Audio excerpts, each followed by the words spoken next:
Hey y'all. It's Bo again with Light Leaf Nursery. Today we're going to talk about blueberries. And man, because blueberries are a wonderful thing. They really are. I love them. I don't know anybody that don't. So we're going to talk about what does good in my area. Like I said, I'm from Tennessee. I'm in Middle Tennessee. We're zone 7B.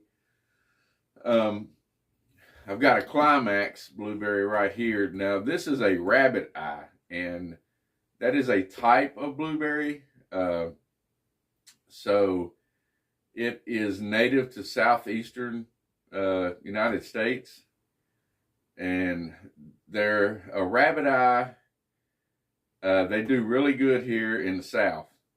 So they have less chill hours, and I'll tell you what that is here in a minute. So like the rabbit eyes are like a Tiff Blue, a Climax, a Premier, a Vernon, a Powder Blue. You got Blue Bell, you got a Titan, and there's a lot of them, but that's just some that do real well here in Middle Tennessee. So there are others, and they are a Northern High Bush. Those are like a Blue Jay, a Blue Ray, Duke, Elliott, Jersey. So they're good in zones from like 3 to 7. They need a higher amount of chill hours. Rabbit eyes need a lesser amount of chill hours. And what I mean by chill hours is the number of hours spent below 45 degrees, but above freezing. That's not consecutive hours, but cumulative hours. Let me get that right. For dormant season, these hours are essential for fruiting trees and shrubs to break dormancy and produce fruit effectively. Like I said, the rabbit eyes. So this Climax right here, roughly 400 to 450 chill hours is what it needs to do its thing in the spring. Rabbit eyes, the ripen time on those are from like mid-June to mid-August. They'll ripen from pink to blue. The berries will look like a rabbit eye, hence the name. They're real vigorous. They're drought tolerant. They can get 20 foot tall. You do need 2 different types of blueberries to pollinate to have a good crop. That is very important. And you do want, so if you're going with like, this is a Climax, I would get like another rabbit eye and plant it pretty close to it. Of course, I mean, so this plant's probably going to get about, like I said, it can get 20 foot tall if you let it, but you're going to prune these things. Because pruning on them makes them a stronger bush, and you're probably not going to like what I'm going to have to say here in a minute, but I'll tell you about that here in a minute. They're lower maintenance than a Northern High Bush. They're longer lived. So a Northern High Bush, its chill hours. So like take for instance a Duke. If you come across a Duke Northern High Bush. Chill hours are usually roughly going to be more of 800 to 1,000 chill hours, as to where you'll see a rabbit eye roughly around 400 to 800 chill hours. So the thing about it is the rabbit eye is a tougher shrub or bush. It's less susceptible to diseases. The only thing is, though, as y'all know here in Tennessee, we can have a late freeze or frost. So if these things come out and bloom, it could kill the bloom zone. That's the good thing about a Northern High Bush is that they're going to come out a little later because their chill hours, they need longer chill hours. So they're going to bloom a little later. So sometimes you don't have to worry about that as much with a Northern High Bush. As far as different berries, you can Google them. I could spend 2 hours on what each kind does, how it tastes, sweetness, all that stuff. I know y'all ain't got no time for all that. Y'all just, this is just kind of the basics of it. Pros and cons of a northern high bush versus a rabbit eye. So a northern high bush, they're kind of picky about the site where they're planted. They prefer a little bit more even moisture. Usually irrigation is a must with northern high bush. Sometimes more disease issues. They're not as long lived as a rabbit eye. Like I said, higher chilling, but still with the higher chilling, there's less risk of bloom loss come springtime if we have a late frost. They're better at a higher elevation. You'll see these out more in East Tennessee. But they're just not as strong as a plant. But you will get nice blueberries on. So the pros of the rabbit eyes, they're more soil adaptive. They're longer lived. Man, the rabbit eyes, these things can live up to 50 years. 50 years, that's a long time for a shrub. They're a larger plant. They can grow up to 20 foot tall. They can grow up to 8 foot wide. So when you plant them, just remember, give them plenty of space in between each other. Because, you know, when you go to picking these things, you don't want to be like trying to plow through them, you know, and trying to pick them. But that goes with the pruning. So the thing with blueberries, they like acidic soil. So what I mean by that is, when you plant these things, you're going to want to put some peat moss in the hole with them. If you're just a homeowner and you want to have fun with them, that would be sufficient. Get you some elemental sulfur. You can find it at Tractor Supply. You can find it at sometimes your hardware stores. You can order it online. So what that does, it's going to go in, you're going to you can till it in, which is going to be a whole lot faster. It usually takes about a year to 18 months for that elemental sulfur to work. The bacteria take it up once it gets into the soil. And what they'll do is they'll take it in and they make sulfuric acid. And then the plant can take it up. Blueberries do not, if you look at roots on other plants, they have hairs on the roots. Blueberries do not have that. And what happens is it's hard for them to take up nutrients because they don't have that extra, you know, those hairs that go out into the ground. These things have shallow roots. They usually only go about a foot deep, but they're almost like a fibrous mat root. So when you dig a hole for these things, the bigger the hole, the better. Not as deep, because you do not want to bury this root ball. But we'll get in that too later. If you're doing like a multiple of blueberry bushes and you're going to start a little blueberry farm or what have you, the first year zero is critical. The elemental sulfur, you'll want to till it in. Here's one thing though to remember: do a soil test before you do anything. Do a soil test. Do it through your local extension ag agency. Just the generic test that you get online or whatever, it's not going to tell you what you really need to know. And so if you do a soil sample, what you want to do is you'll get one in where you're planting these things. So get one about what am I trying to say here?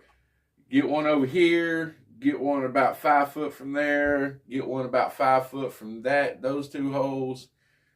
Take that dirt, mix it all up together, and then pull a sample out of that. Like a quart Ziploc bag will be plenty for them to get a sample off of. And what they're doing is they're not trying to get a test out of each hole of what each hole has. They're just trying to get a general dynamic of what is in your dirt, because it can change. Nutrients in soil can change just from like 5 feet from each other, big time. So they're just trying to get a general, consensus of what nutrients are in your soil. So about 3 holes in the yard, about 5 foot apart, 10 foot apart, and about a quart Ziploc baggie. And I think the test is $20, maybe $5 shipping, something like that. And that'll tell you what you need. If you're not too worried about it, then throw some peat moss in the hole when you plant it. And you'll want to do some elemental sulfur. These things like full sun. They like to be planted in full sun. So they like organic matter, like the peat moss. Something that was living or is living is basically your organic matter. So like I'm getting back to, if you're going to do like a bunch of these, the first year is critical. Prep your soil about 12 to 18 months in advance. That way, you're not sitting there waiting on a year. That the plants don't have to sit there and wait a year to take up nutrients. They can get going what they need to do. Usually the ideal time to plant these is you can plant them when they're dormant. What I mean by dormant, they ain't got no leaves on them. They're kind of asleep right now. They're doing their chill thing. They're needing their chill hours. But yeah, early spring or late in the fall is when you want to usually plant these guys. So the biggest thing is in pruning these things. So the first 2 years, you're going to pull the flowers off of them. I'm sorry to say it, but that's what you need to do to make this plant healthy. So the first 2 years of this guy's life, this girl's life, we're just trying to make it healthy. And I'll get you in here close in a minute. We'll trim on this thing. Like I said, these things have fine, shallow roots on them, so it's hard for them to take up the minerals they need. Another thing with these guys, the reason they like acidic soil, everybody says, well, they like acidic soil. They don't tell you why. So that acidic soil puts a lot of iron into the soil. If blueberries don't have iron, they can form what's called chlorosis. And you'll notice this a lot if blueberries have been in a bucket for a long time. Like if you'll go to your garden center, if the leaves are all yellow, that's usually because they don't have enough iron in the soil. And that's what that acidity does. It adds that iron to the soil over time. Chlorosis, what they'll do is their leaves will be all yellow. The veins in the leaves will be green, but the outer leaves will be yellow. And I'll try to find a picture and put that in here to show you, give you a good idea of what that looks like. So yeah, that's 101 with blueberries. They're not that hard. They take a little patience, as with any fruiting tree or shrub. But yeah, that's kind of what goes on there. Some people will use aluminum sulfate, which they use on their hydrangeas to turn them different colors. You can use that, but elemental sulfur, it only takes about a pound, right? Once you put this guy in the ground, you'll either till that stuff in. Before you do this, before you plant this guy, you want to prep your soil, but you'll either till it in. If you put this in the ground, if you don't have a tiller, a lot of people don't, you can take that elemental sulfur, and like I said, you're not going to worry about no berries anyways the first 2 years. Sprinkle it about a foot out from this root ball on this plant. And let nature take its course. If you use aluminum sulfate, I think it takes 6 pounds of aluminum sulfate to what a pound of elemental sulfur would do. So it takes a lot more of that aluminum sulfate to do the job of what the elemental sulfur will do. And sometimes that can create toxicity in your soil, aluminum toxicity. You don't want that. So I don't like using that stuff. I'm not eating my hydrangeas, so I'm not too worried about it. I will use it on hydrangeas. My azaleas also, they're all acidic. Whatever you do, don't use manure. Do not use mushroom compost. What happens is they're high in salt content. The salinity of that will turn your soil alkaline. It'll raise the pH, and your plant's probably going to die.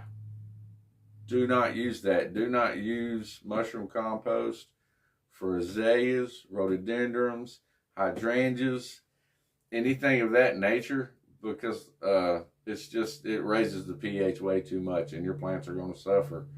I'm not saying it's bad to use mushroom compost, but do it on plants that like more alkaline soil where your pH is higher. But like I said, once you do a soil test, you'll know what you need. And but yeah, that's basically all there is to blueberries. It's not too hard. A lot of people overthink it, and like I said, it's a lot of it is in the pruning. So you'll want to prune them. I'm going to do this one inside, and just for example, and just to show you guys, I'll put it in the greenhouse, but just prune them after the threat of a freezer or frost is gone. That's the best time to do it. That way there's no damage that can happen to the little stems. Now we're saying, so bumblebees and honeybees, they pollinate these things. Now, a bumblebee will often, they can't get into the bloom, so they'll bite a little hole on the side of the bloom to get in there to get that pollen. Another thing they'll do is they'll get on them blooms and they'll vibrate and they'll knock that pollen off. It's pretty cool what they do. But the honeybees, they can get in there to pollinate it, and I hope you got bees. Everybody needs bees. We need more bees in the world. So yeah, that's a pretty cool little fact about them. But yeah, another good thing, they don't like to have wet feet.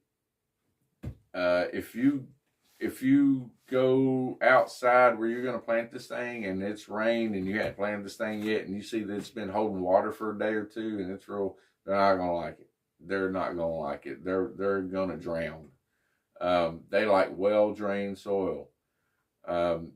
Some people will take, and if they have not well-drained soil, they'll plant them in a hill. So what they'll do is they'll mound that dirt up, and they'll plant these things kind of up on a hill, what they call hills. As far as mulch goes, just anything. I like pine fines. They'll add a little acidity to the soil when they break down. It takes a little while for them to break down. Pine straw is really good. You can use wood chips. That's fine with blueberries. But yeah, that's pretty much it. Now, come on in here and I'll show you what I mean. We're just going to go ahead and cut the blooms off this thing, or the buds, I should say, off this thing. And we'll trim it up a little bit. All right, y'all. So I'll show you what the leaf bloom or leaf node and bud node are. So basically, usually on the end of your blueberries, these are going to be your flowers, your buds. I don't know, my camera's kind of off. We'll put it right there in front of Johnny Cash's back. Anywho's, we're just going to take, I hate to do this, but we're going to do it. See ya. Snip that dude off.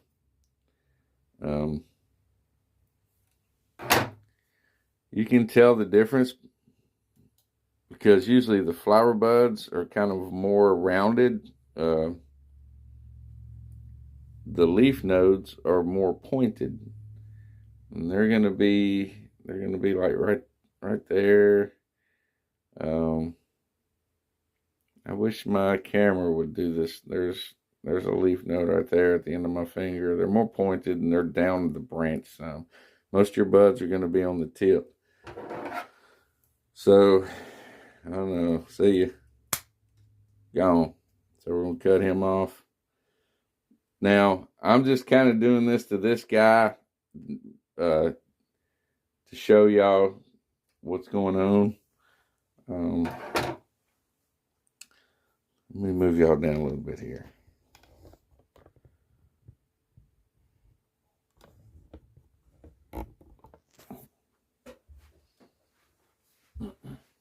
Put my old glasses on because I can't see nothing without them. So, there we go. So basically, these red stems, that's going to be your new growth. They will come off woody growth, which is fine. But to be a young plant, these are like really too many stems because there's a lot of energy going out of this root ball into this young plant. So what I would do is, some of the stems that cross, you want your stems going pretty much straight up. A lot of them that cross, you want to get rid of those. So basically, and you're going to do this the first 2 years of this plant, and it's going to make it stronger. So what I would do, I'd come in here, and this one's already kind of broke. Any damaged or ones that are like just dead anyways, just go and get them out. I don't have my right clippers to be doing this, but we're going to do it. There's an itty bitty one coming out down here. I guess you can see it. We're going to take it out.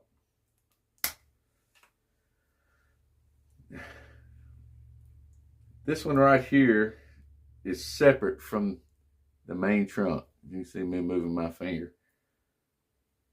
It's okay. I'm going to leave it because it's got some good leaders on it. But what I'm going to do is the leader that's kind of coming down this way is not going to make a good stem. And I say that, you can see it, because, and it's got a bud on there, and it needs to be taken off anyways. It's the first year, or year 0, let's say.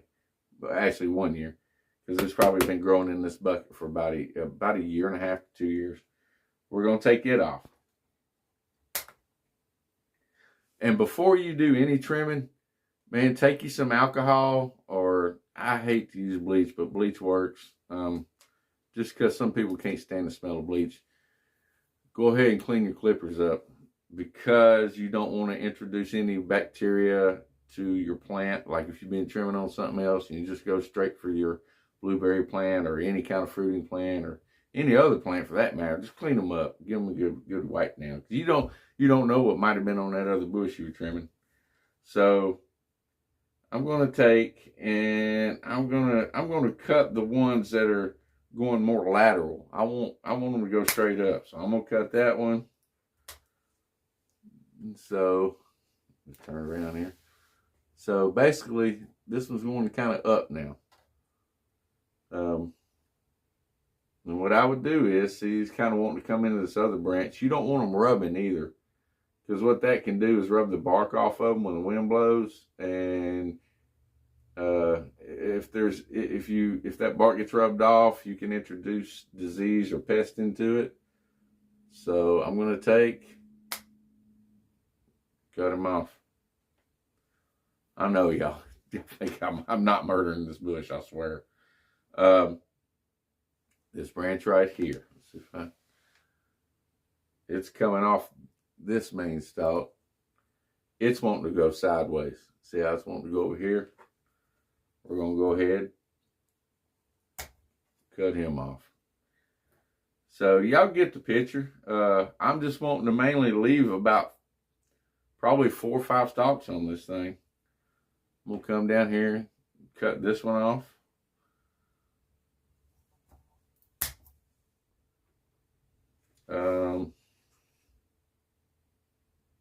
Let's see here. We'll take this one, and this one. We'll go ahead and cut him here. So y'all kind of get the point. You can step back and look at it, give it a look. Right here, I'd take him off.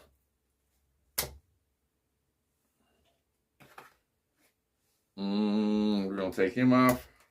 Gotta cut the tag. Anywho's, we take this sucker off. And y'all can see what's happening here. It's getting a little thinner.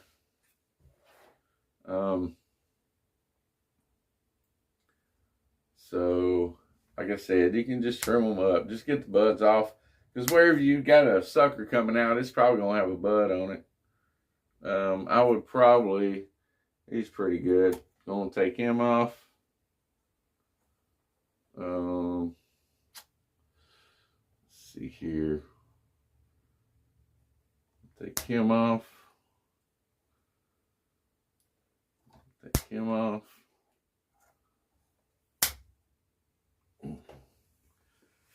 Y'all see it's starting to get down, thinning out there. Let's see here. Take all these little suckers off. That's a lot of energy going to them.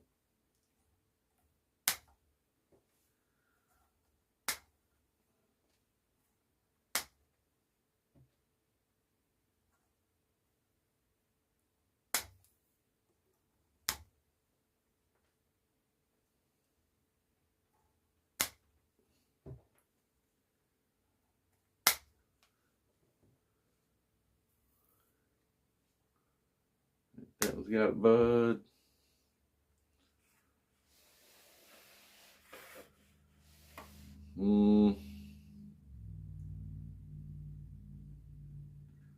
I hate to do this. I'm going to go ahead and we're going to go ahead and take this one off. I know. Y'all call me crazy. Ah, it's out. Go ahead and cut these off. These scissors ain't the best. I should have got something else, but we don't want nothing lateral. We want going straight up. Take him off. Just use your own judgment on this. It's pretty easy. So that's what we're going to end up with right there. There's one. We'll take him off too. You're going to do this the first 2 years of this plant's life.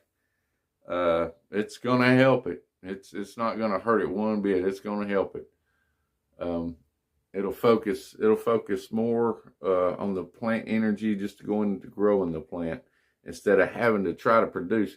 And let's face it, you're not going to get many berries off of it the first 2 years anyways. So just go on and let it do what it needs to do. It's going to be leaves. But yeah, that's pretty much it. So get these things out the way here. That way you can kind of see. Let me scoot this back. Let me scoot this back here.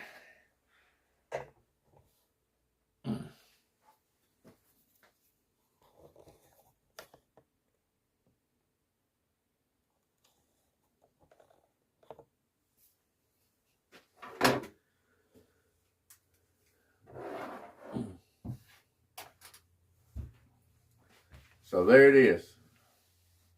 That's what I ended up with. That's about what you want. You know what? I can't stop. I'm just gonna go and take him off too.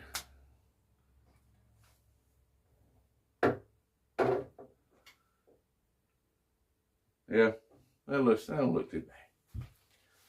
So that's about what you want.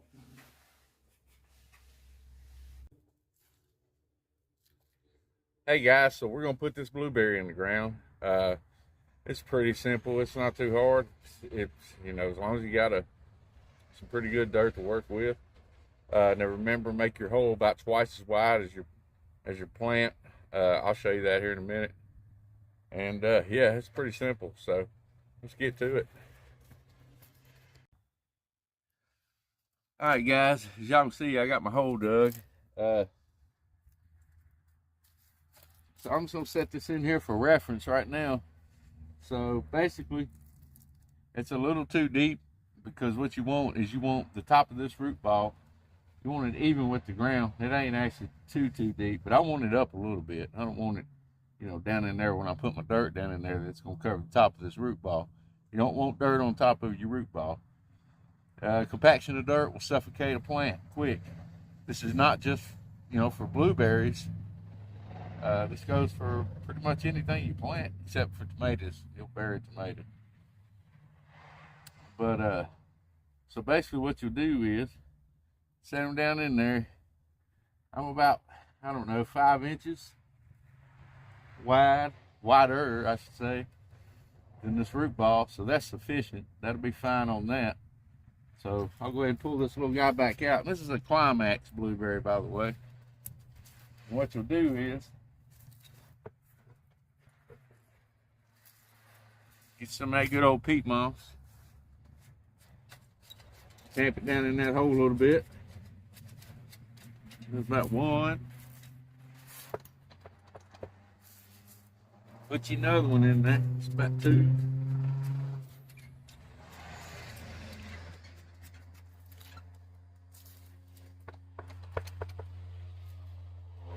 One more down in there, about 3. That should be pretty good. If it's clumpy, take a shovel and mend it up real well. And you can just do this with straight peat moss. All right. Take your little plant, put them right in the middle. Kind of work them down in there a little bit. Get them facing where you want him. So I want this guy about right there. Then take you another shovel of peat moss and put it on top of the dirt that you're going to put back in the hole. I can get a little bit better shot of that. Oh, sorry, y'all. I'm killing it here with the camera action. It's probably a little bit better there.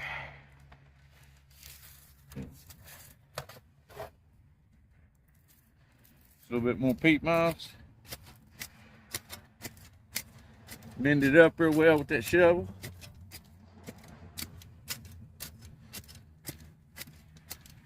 Sit there and work it in. Then take and backfill what you got. All around the plant. Mine's a little chunky. Take, chunk them in a little bit. You want good loose soil around there.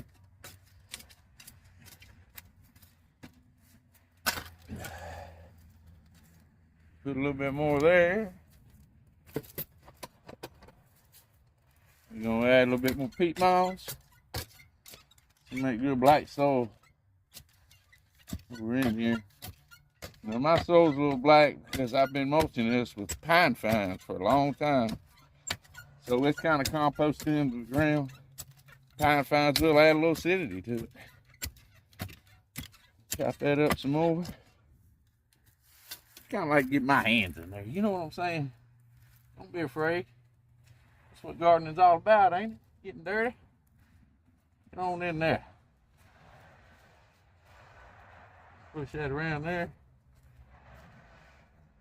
Make sure it's straight now. Don't want no crooked plant. Take some more. We'll roll them around that side. Yes, sir. Take some more peat moss if you want to.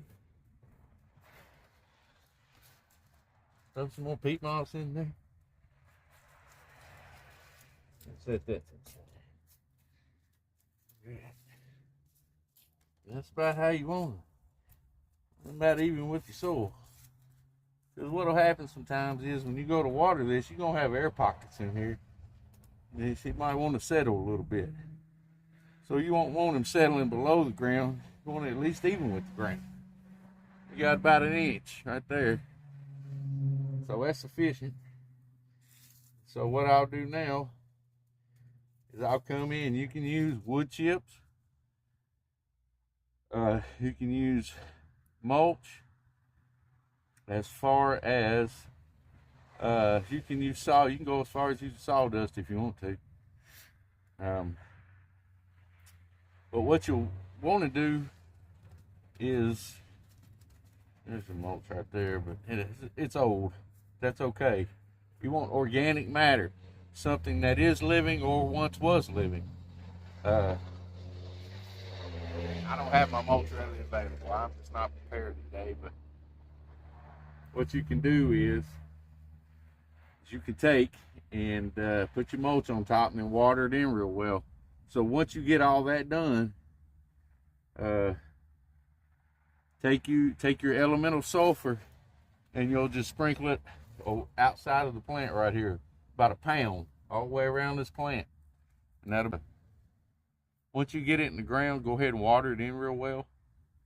And then probably about 2 to 3 times a week. You don't want them to have wet feet, is what you don't want a blueberry bush to have. You want well-drained soil.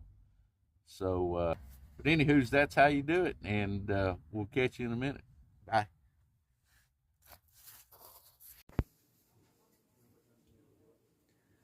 Y'all, thanks for watching. I hope you enjoyed it. We'll see you on the next one. Like, subscribe, ring that bell, all that stuff they tell you to do. If let me know in the comments if I missed anything, or I appreciate it. So y'all have a good one. Remember, be nice to each other, man. That's all we got in this world is each other. So anyways, go on, get out of here. See you.